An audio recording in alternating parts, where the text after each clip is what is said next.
Halo guys, kembali bersama saya Pam Movi di sini. Di sini Mimin akan menceritakan alur film The Exorcist. Film ini diawali dengan diperlihatkan kota Georgetown. Terdapat seorang yang bernama Nyonya Magnell. Dia adalah seorang aktor yang sedang melakukan syuting. Di sisi lain, di kota Irak Utara terdengar suara adzan.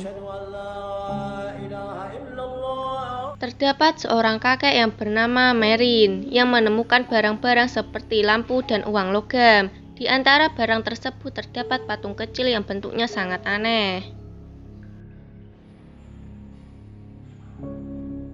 Singkat waktu, kakak Marin berjalan-jalan dan melihat terdapat patung yang bersinar. Setelah didekati, ternyata terdapat patung besar yang bentuknya seperti patung kecil tadi.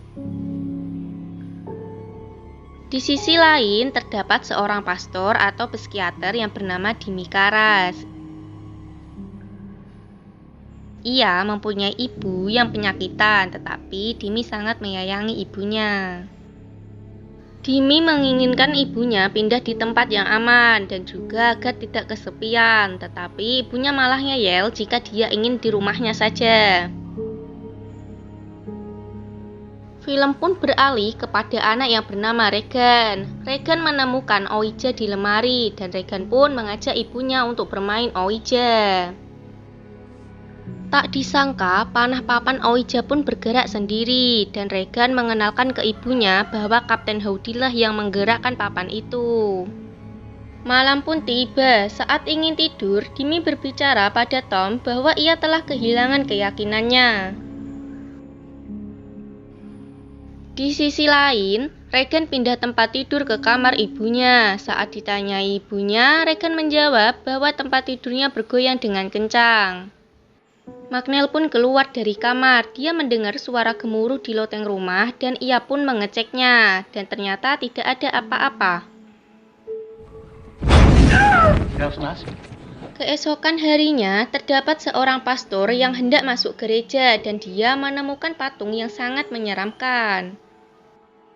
Di sisi lain, Magnell pun memeriksakan Regan yang sudah mulai bertingkah aneh dan dokter pun memberikan dugaan sementara bahwa Regan mengalami gangguan syaraf.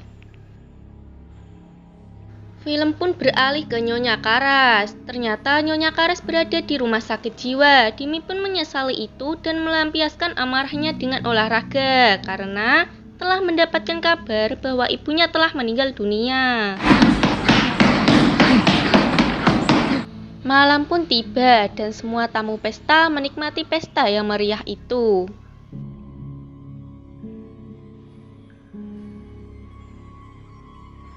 Saat pesta di rumah Magnell, Regan menghampiri tamu pesta dan mengatakan, "You're gonna die up there."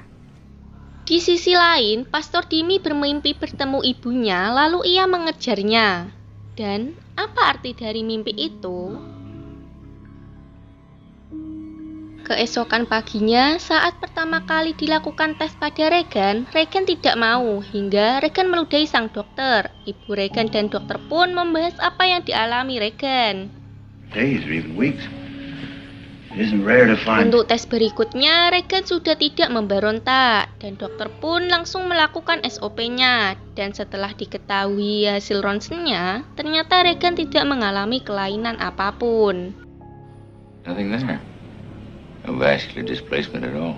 Setelah menyelesaikan tugasnya, dokter pun mampir ke rumah Regan. Dokter pun kaget karena badan Regan seperti tidak terkendali. Hingga terdapat benjolan besar di leher Regan dan tanpa disadari, Regan berkata tak senonoh pada dokter. Was mine. Fuck me. Fuck me. So what's wrong with her? We still think the temporal lobe. Lagi-lagi, Regan dilakukan tes sinar X dan dokter menyarankan ke Nyonya Magnell untuk membawa Regan ke psikiater saja. Saat pulang, Magnell pun melewati kerumunan dan setelah sampai rumah, dia disambut oleh Kapten Howdy dengan mematikan lampu. Magnell pun langsung ke kamar Regan dan ternyata jendela kamar Regan terbuka. Magnell pun ingin memarahi Sharon karena Sharon tidak menutup jendela kamar Regan. Sharon pun membantah bahwa tadi Burke yang disuruh Sharon untuk menjaga Regan karena dia ingin keluar sebentar. Tiba-tiba ada seseorang yang mengabarkan bahwa Burke sudah tewas karena jatuh dari tangga. Burke's dead.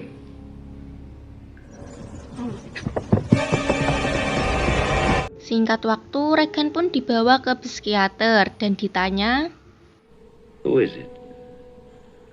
I don't know. Are you the person inside of Reagan? Di sisi lain, terdapat polisi yang bertanya pada pastor, akankah dia mengetahui Burke tewas? Pastor bilang ya, Burke tewas karena terjatuh kan?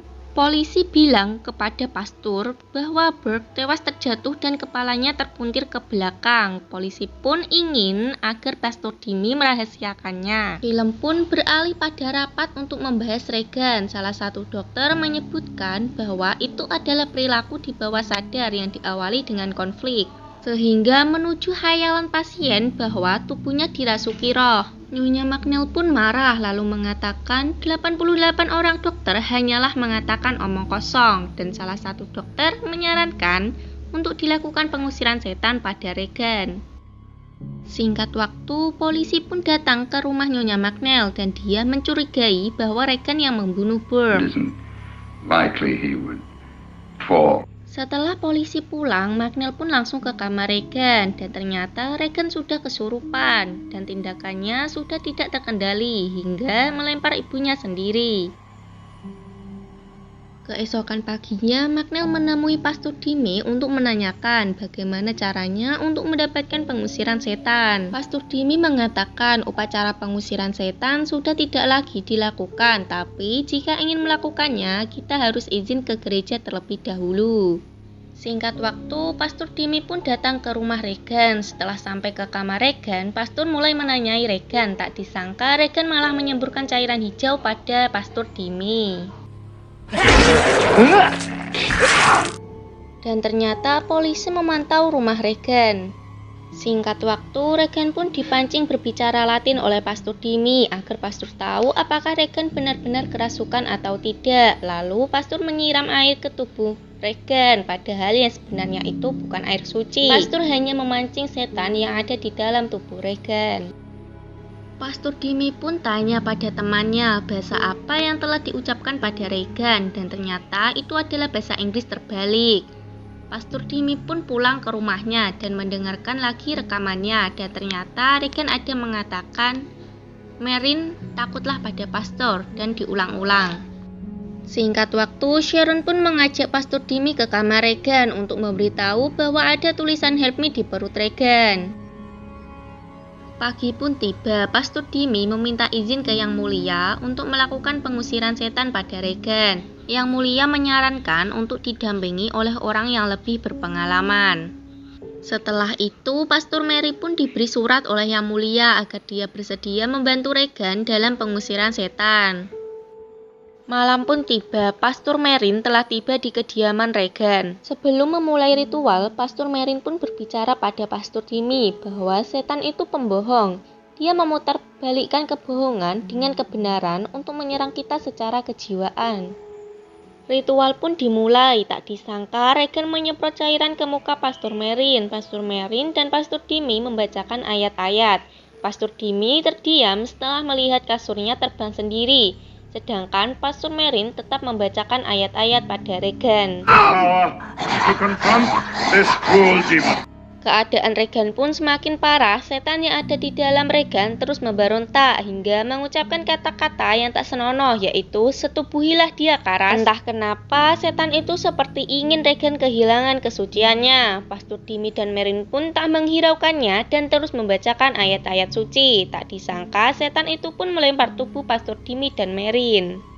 Pastor Dimi dan Merin pun beristirahat sebentar. Setelah cukup beristirahat, Pastor Dimi dan Merin pun kembali ke kamar. Singkatnya, Pastor Dimi kena genjutsu setan yang menyamar sebagai ibunya.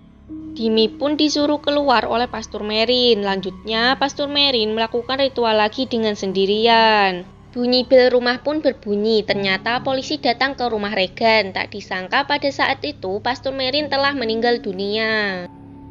Di saat kemarahan Pastor Dimi, dia tidak sadar telah mengatakan ambil diriku sebanyak 3 kali, dan setan pun pindah ke Pastor Dimi. Dan ya, Pastor Dimi meloncat dari jendela kamar Regan dan meninggal dunia.